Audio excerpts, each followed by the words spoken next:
J'habite à la cité universitaire, maison de l'Allemagne. Je suis américaine et yougoslave, née à Belgrade et américaine d'adoption. La cité me rappelle les collèges des États-Unis. C'est la même atmosphère détendue. Autre différence, il y a ici des gens de toutes les parties du monde.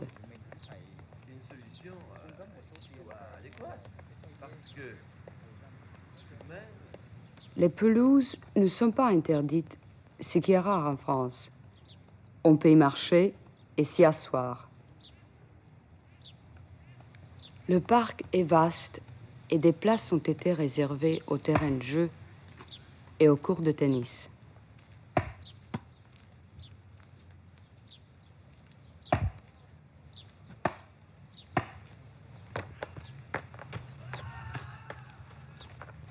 Moi, je ne pratique aucun sport, sauf la course. Enfin, je cours.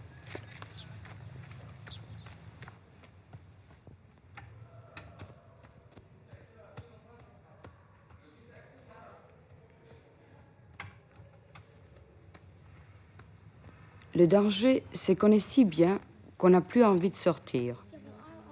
Toutes les choses dont j'ai besoin dans mon travail ou mes loisirs se trouvent à ma portée.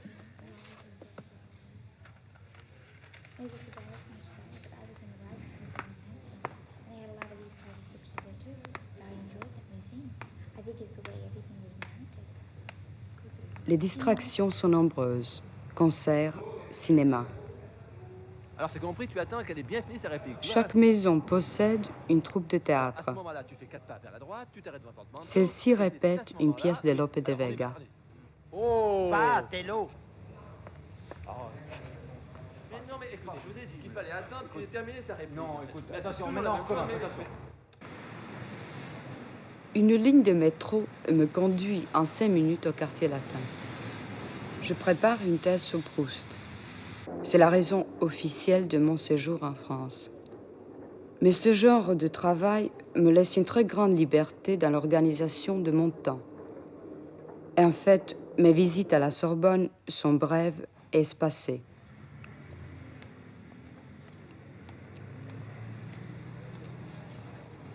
Avant de retourner à la cité, j'aime flâner dans les vieilles rues de la rive gauche, pleines de boutiques d'antiquaires et de librairies. Oui, maintenant, quand j'y pense,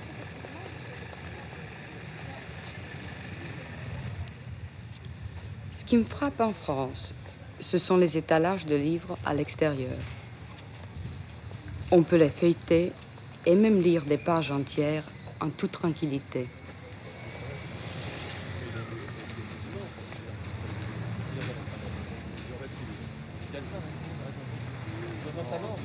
Oui, bien sûr,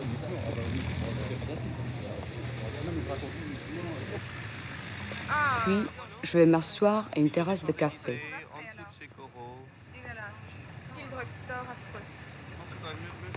Les Français aiment y rester des heures. Moi non, mais tout de même un certain temps.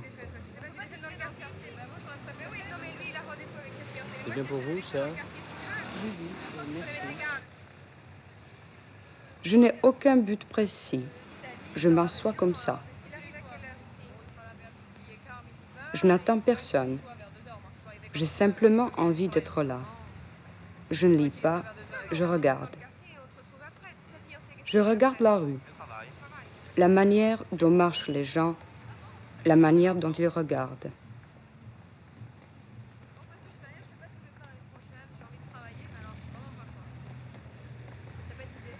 Côté artisanal de ce métier, pas autre chose, quoi. Ça plaît ou ça plaît pas, une cote de peintre. Je connais bien Saint-Germain-des-Prés.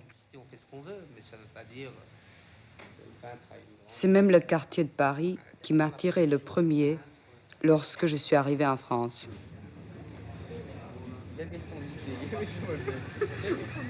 Je suppose qu'il s'est beaucoup embourgeoisé depuis l'époque de Gréco, mais on y trouve une collection de visages intéressants.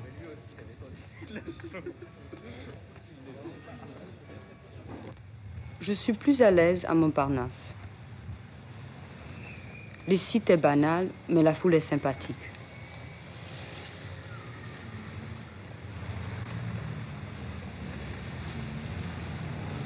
On vient là pour parler et non pour poser. Une sorte d'intimité se forme tout de suite. C'est ainsi que je me suis fait un grand nombre d'amis parmi les bohèmes, peintres, écrivains, parisiens ou étrangers. On peut passer des nuits entières à bavarder. Les gens que je fréquente sont en général plus âgés que moi et détachés des petites préoccupations de la vie étudiante. Ce sont eux qui m'ont initié à l'art moderne. Pour moi, qui en suis restée à la période bleue de Picasso, cela me dépasse un peu. Je suis curieuse de toutes les théories, mais en fin de compte, elles ne m'ont pas tellement influencée. Je vais droit à ce qui me plaît. J'abandonne le reste aux autres.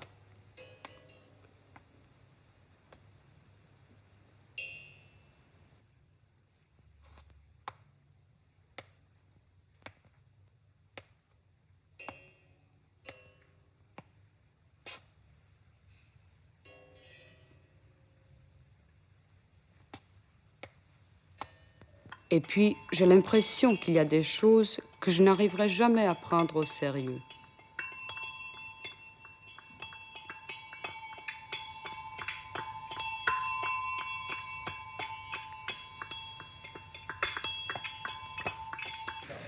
Mais tous ces gens de Saint-Germain et de Montparnasse, si différents qu'ils soient, font partie du même univers.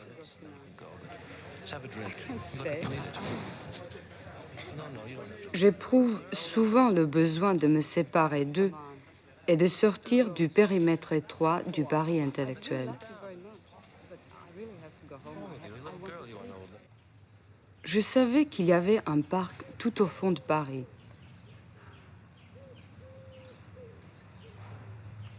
J'y suis allée un jour, toute seule, et j'y reviens quelquefois. Ce sont les buttes Chaumont. J'aime ce lieu parce qu'il est désert et sauvage.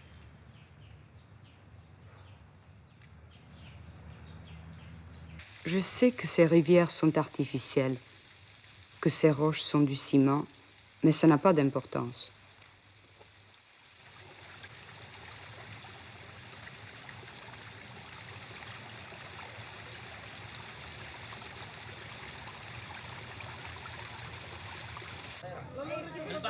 Tout près de là, c'est le quartier populaire de Belleville. Je me suis mise à l'explorer et j'y passe des journées entières. Quand j'ai faim, j'entre dans une pâtisserie. Je voudrais celui-là. Oui, elle est restée longtemps ici. Il s'appelle comment? Une brique. Non, elle est partie seule, elle va seule. Merci. C'est combien? Oui. 60, mademoiselle. Ce qui m'a toujours étonnée chez les Français, c'est l'importance qu'ils accordent à la nourriture. À midi, il faut manger. J'ai entendu un jour un étudiant passer 5 minutes à décrire à l'un de ses amis le beefsteak magnifique qu'on lui avait servi la veille dans un restaurant. Les marchés m'attirent. On n'y croise d'ordinaire que de vieilles gens.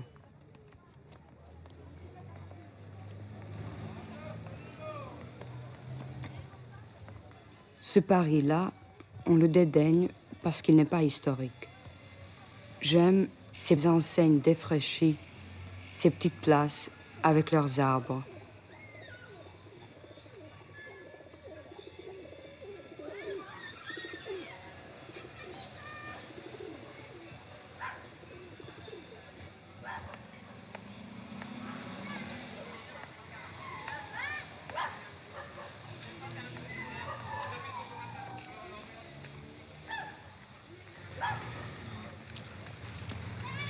Cette vieille vient tous les jours, à la même heure, s'asseoir sur le même banc pour lire un journal déchiré, ramassé dans quelques poubelles.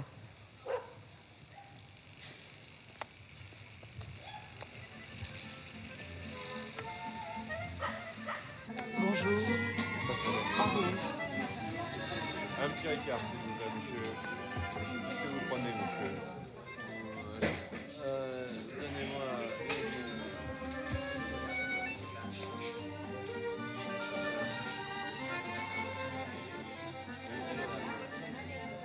Pas bon, ça. Oh, Ça fait mal au fouet. Faut pas. je suis habituée. Oh, oh. Ça ne Moi me non gêne plus. pas. Ça me gêne pas. Vous prenez... Parfois, une inverse soudaine m'oblige à rester.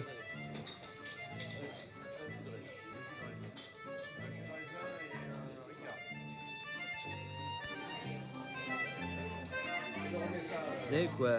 En tout bien, tout honneur. Il y aura ma femme et mes 4 gosses. Oh, dimanche, vous travaillez pas le dimanche. C'est dimanche? J'habite à côté. J'ai une team Camille.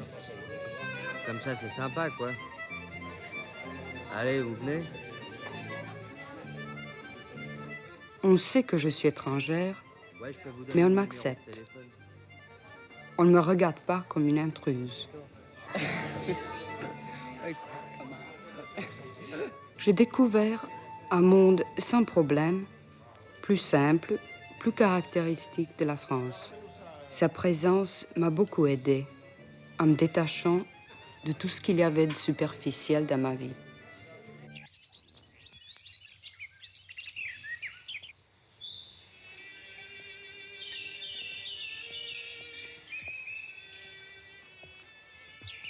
Ce qui caractérise Paris, c'est sa grande variété. On peut passer sans gêne d'un milieu à l'autre. C'est une ville vraiment ouverte. Et finalement, elle vous apprend plus de vous que vous ne découvrez d'elle. Bien sûr, je n'ai pas l'intention d'y rester. Mais j'aimerais ne jamais perdre Paris de vue.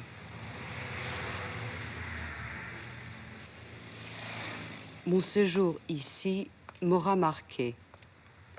C'est naturel, car il coïncide avec la période de votre vie qui est peut-être la plus importante, celle où vous dégagez des influences et où votre personnalité se dessine.